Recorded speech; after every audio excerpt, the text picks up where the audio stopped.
Record record record এক ইনিংসে বাংলাদেশের 3 ব্যাটসম্যান সেঞ্চুরি ও দলীয় সর্বোচ্চ 403 রানের রেকর্ড গড়েছেন।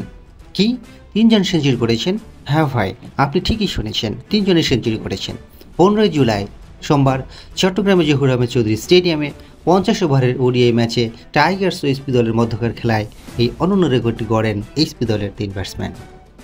ওডিআই ম্যাচে বাংলাদেশ জাতীয় দলের ক্রিকেটাররাও যা কোনোদিন করতে পারেননি সেই অনন্য নজির গড়ে দেখালেন এই তরুণরা। এই দিন টাইগার্স বিপক্ষে প্রথমে ব্যাট করতে নামেন এসপি দল।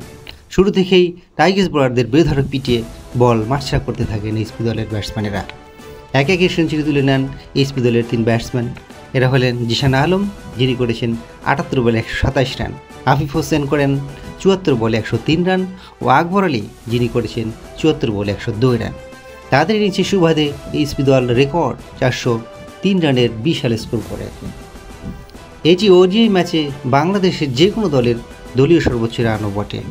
যদিও টাইগার দলে বাংলাদেশ জাতীয় ক্রিকেট দলের একাধিক খেলোয়াড় মেহেদী হাসান মিরাজ, নাঈম হোসেন, মোহাম্মদ সাইফুদ্দিন, নাসুম আহমেদরা খেলেছেন। 404 রানের রেকর্ড ব্রেকিং স্কোর তাড়া করতে নেমে 47.2 ওভারে 260 রানে অল আউট হয়ে যায় টাইগার্সরা। বাংলাদেশ জাতীয় ক্রিকেট দলের দলীয় সর্বোচ্চ রান কত জানা থাকলে কমেন্টসের মাধ্যমে জানাতে পারেন। বাংলাদেশের তরুণদের এই রেকর্ডটি আপনার কেমন লাগলো? ভালো লাগলে একটি লাইক দিবেন। আপনাদের একটি লাইক ও সাবস্ক্রিপশান আমাদের নতুন নতুন ভিডিও বানানোর ক্ষেত্রে অনেক অনুপ্রেরণা যোগায়।